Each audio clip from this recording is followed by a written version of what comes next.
صلوا علیہ وآلہ۔ صحیح بخاری حدیث نمبر 21۔ حضور اکرم صلی اللہ علیہ وآلہ وسلم نے ارشاد فرمایا، جس شخص میں یہ 3 باتیں ہوں گی وہ ایمان کا مزہ پالے گا۔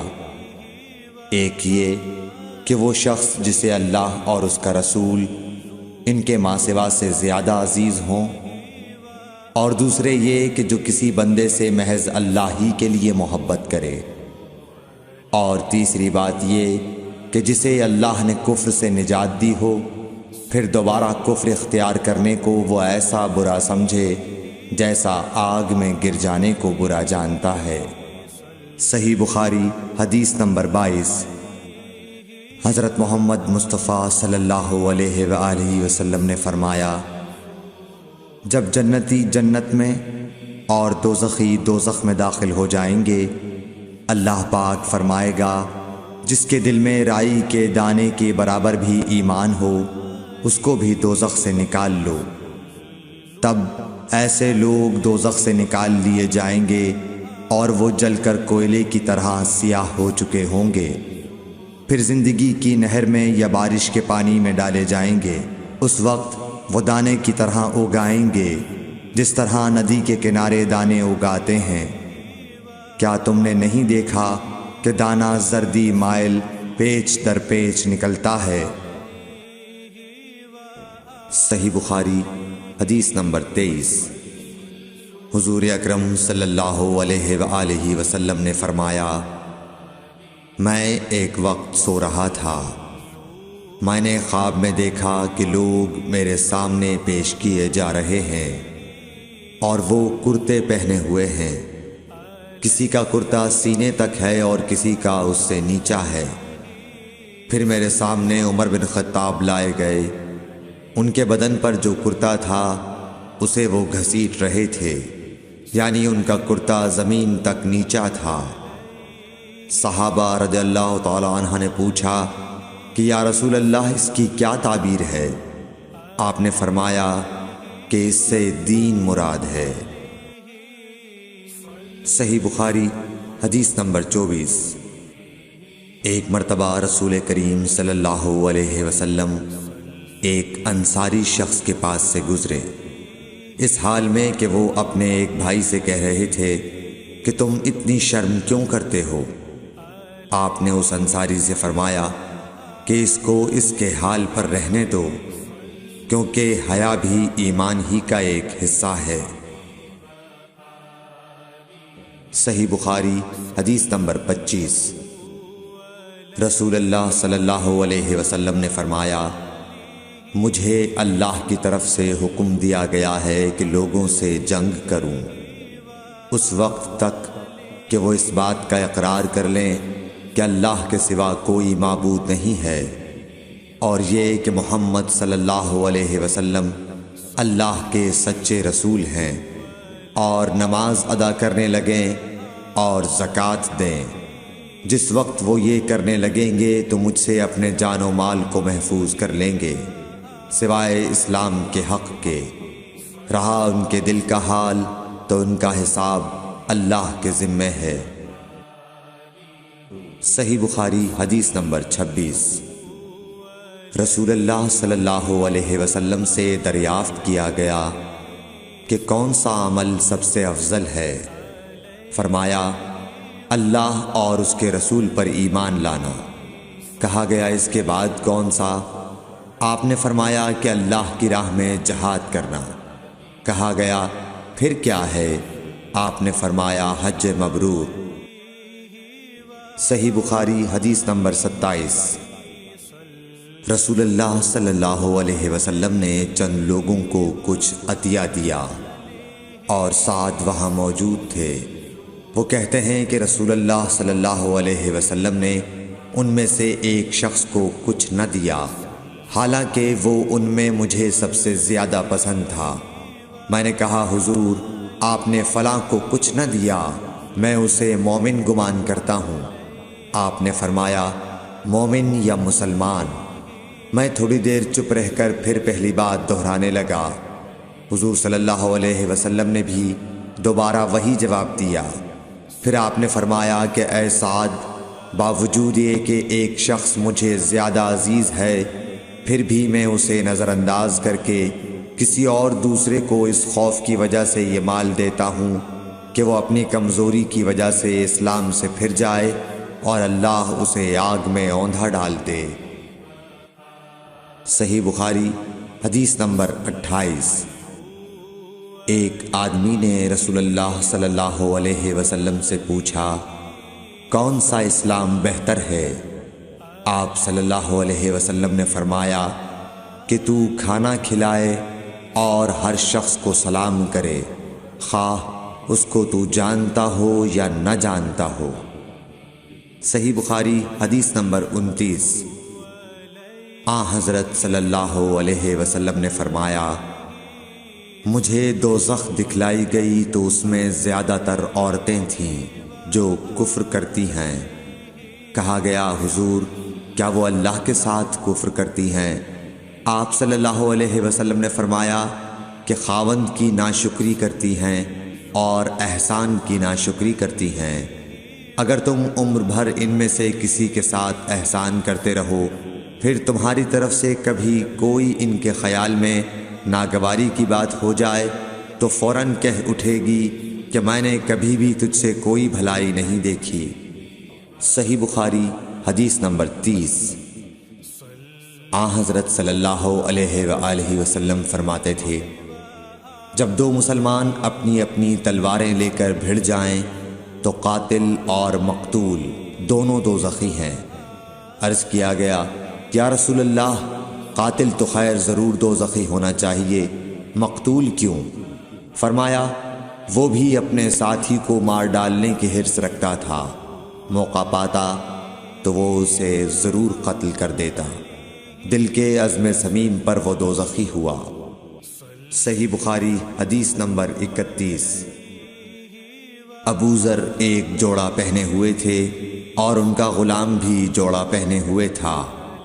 سبب دریافت کیا گیا تو کہنے لگے کہ میں نے ایک شخص یعنی غلام کو برا بھلا کہا تھا اور اس کی ماں کی غیرت دلائی یعنی گالی دی، تو رسول اللہ صلی اللہ علیہ وسلم نے یہ معلوم کر کے مجھ سے فرمایا، اے ابو ذر، تو نے اسے ماں کے نام سے غیرت دلائی ہے، بے شک تجھ میں ابھی کچھ زمانہ جاہلیت کا اثر باقی ہے۔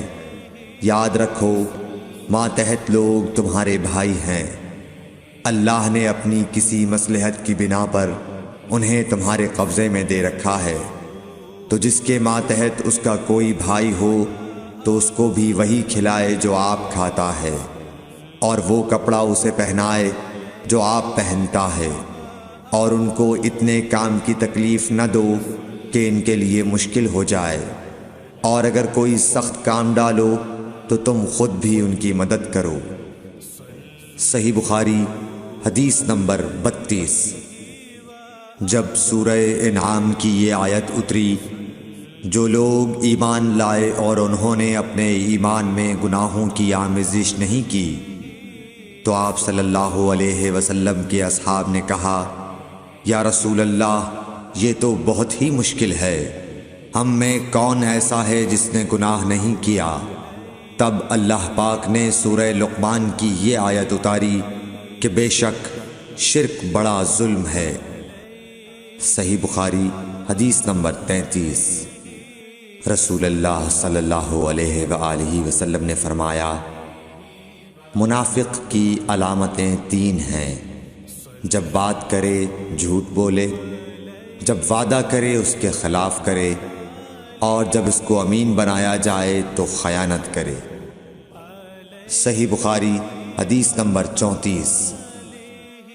رسول اللہ صلی اللہ علیہ وسلم نے فرمایا کہ 4 عادتیں جس کسی میں ہوں تو وہ خالص منافق ہے، اور جس کسی میں ان 4 میں سے ایک عادت ہو تو وہ بھی نفاق ہی ہے جب تک اسے نہ چھوڑ دے۔ وہ یہ ہیں، جب اسے امین بنایا جائے تو امانت میں خیانت کرے، اور بات کرتے وقت جھوٹ بولے، اور جب کسی سے عہد کرے تو اسے پورا نہ کرے، اور جب کسی سے لڑے تو گالیوں پر اتر آئے۔ صحیح بخاری حدیث نمبر 35۔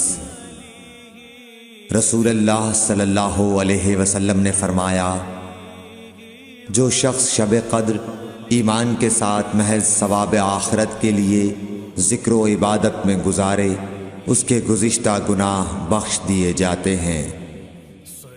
صحیح بخاری حدیث نمبر 36۔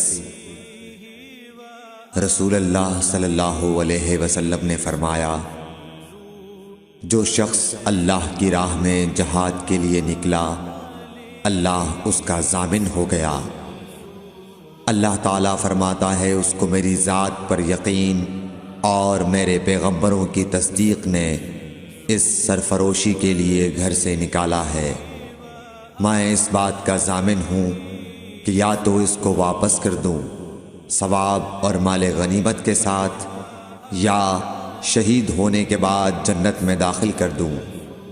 رسول اللہ صلی اللہ علیہ وسلم نے فرمایا، اور اگر میں اپنی امت پر اس کام کو دشوار نہ سمجھتا تو لشکر کا ساتھ نہ چھوڑتا، اور میری خواہش ہے کہ اللہ کی راہ میں مارا جاؤں، پھر زندہ کیا جاؤں، پھر مارا جاؤں، پھر زندہ کیا جاؤں، پھر مارا جاؤں۔ صحیح بخاری حدیث نمبر 37۔